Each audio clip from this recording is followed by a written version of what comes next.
Welcome, guys, to John's Football Channel. I hope all of you are doing well. This is my post review to Belgium versus Iran. Both game but finished in a draw, 0-0. Very, very disappointing game to watch from the neutrals for Belgium, as well as also for Iran, probably. I think more on Iran will probably be more happy to see that it was actually a draw, to see that they actually got a point from this game, considering who they were actually versing.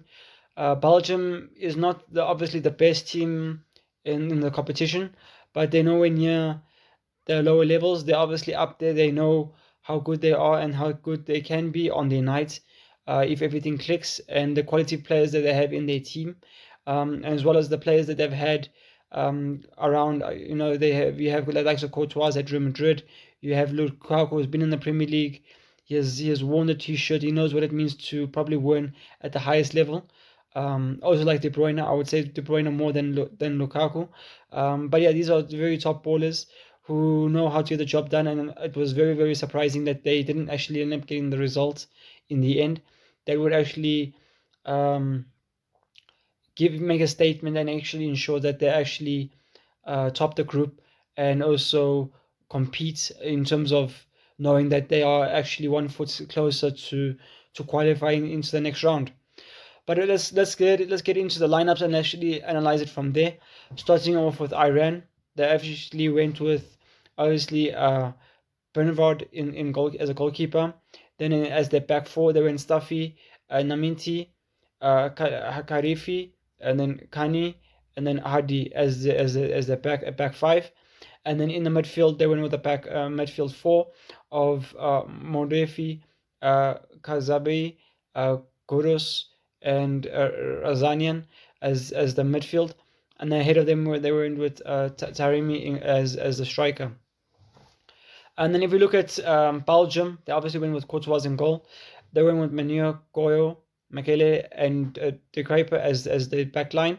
And then in the midfield, they went with Ruskin, Telemans in the midfield. And then ahead of them, they went with De Bruyne, Trossard, and then Skelemakers as the left wing. And ahead of them, they went with Lukaku. So let's get into it.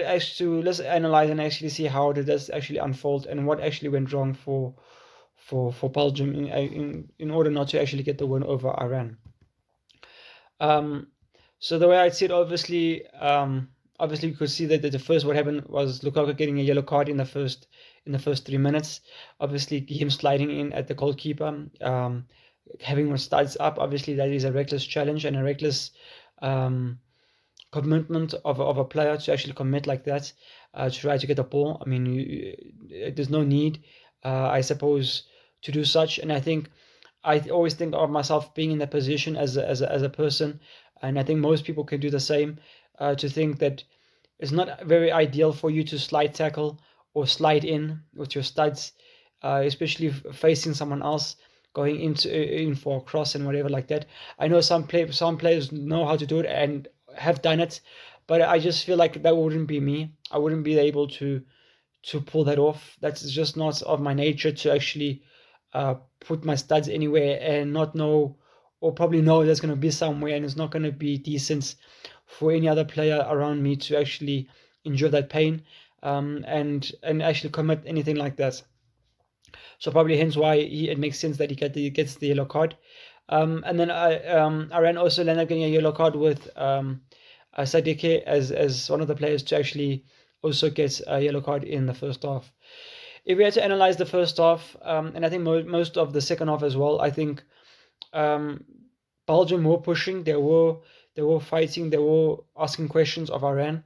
I think for the first half and going into the second, I think that was when the manager was supposed to make a decision, and I think the one thing that he didn't do, going into the first and second half, you could clearly see that Lukaku was battling there alone. You could clearly see that Iran was putting a lot of bodies into the midfield and defense to make that area compact, not allow any space and not make it very easy for strikers and midfielders to get into the box and actually have chances against the goalkeeper.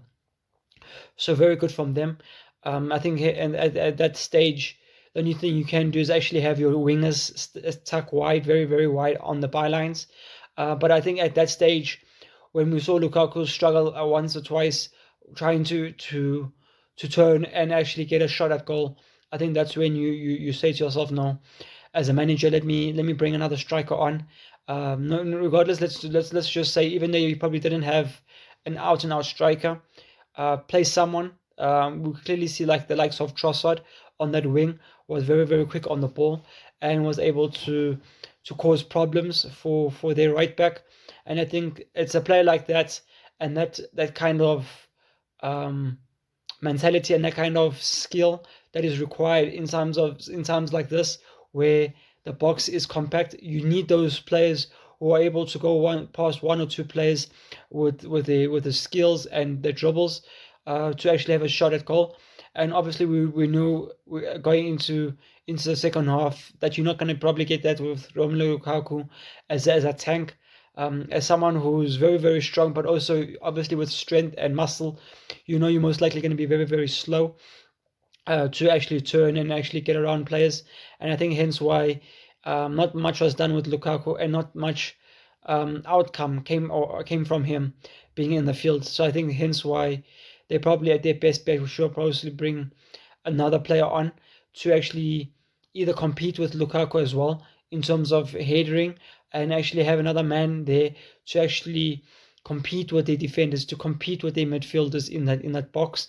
And as well, I think also to have two probably different types of players to actually like Lukaku to actually play it off someone, but also need to have someone who's able to take on their man and actually take on that pass that's received by Lukaku and actually dribble between one or two players and actually get in the box and actually have a chance at goal. And I think hence that's what they failed to do. We could clearly see that. I think towards after they made some subs and after that red card, we'll get into the red card a bit later.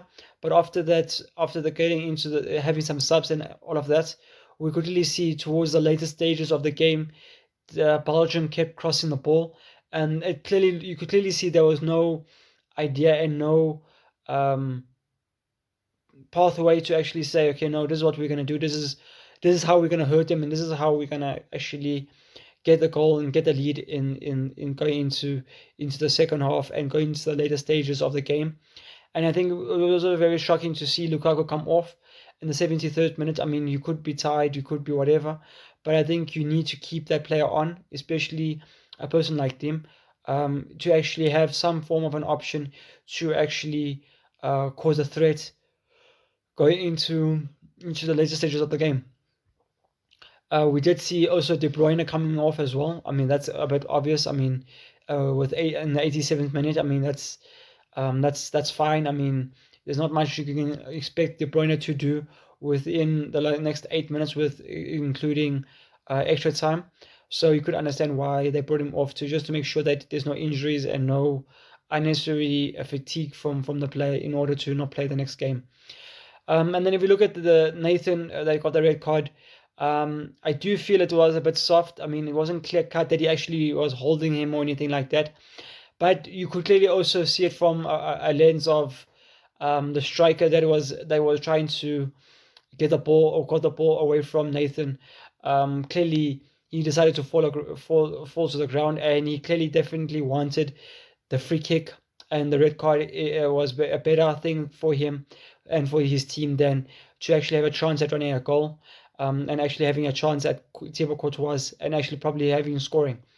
Who knows? It's something that we will know now, seeing that the decision was already made, seeing that he already fell to the ground. But I think probably he thought that he was probably not going to outrun certain players in that team, and especially the back line. And I think hence why he just assumed that his best chance of actually getting something was probably to go down and get a red card and actually make it a lot more difficult for Belgium to actually hurt Iran than the other way around. I suppose probably having a goal conceded for Belgium and having all their main players on the field, they probably would have still had a possibility to actually get a goal back and actually make it a draw as well. but I suppose it is what it is from the player. That's what he chose to do. So yeah, let me know down below what you guys think of this game. How did you see the game going? What are your thoughts? What are your thoughts on Iran? I think Iran also played a very good style of football in terms of counter-attack. I think most small teams are going to do that, but I think I never thought they would actually able to do it at such a high level, and especially against Belgium. I just never thought it was in their locker to do so. And then if we look at the obviously possession, Belgium obviously had majority of the possession. Take a look at chances, shots at goal, total shots. Belgium had 23, whereas Iran had 7. Shots on target, Iran had 3, Belgium had 7. And then big chances, it was 1-1. And then fouls committed was 7-9, so not very much can say about that. The fouls, offsides also very the same, 3 and 4. Corners, Belgium had 2 more corners than Iran on the night. And then if you take a look, obviously, at what it means for the group, obviously now that Egypt was able to very good win from Egypt, able to get come back from behind against New Zealand to actually get the win with I think it was 3-1 from them. It was very good to see that they were actually able to do so. And now they're one of the main teams to actually go through in this group.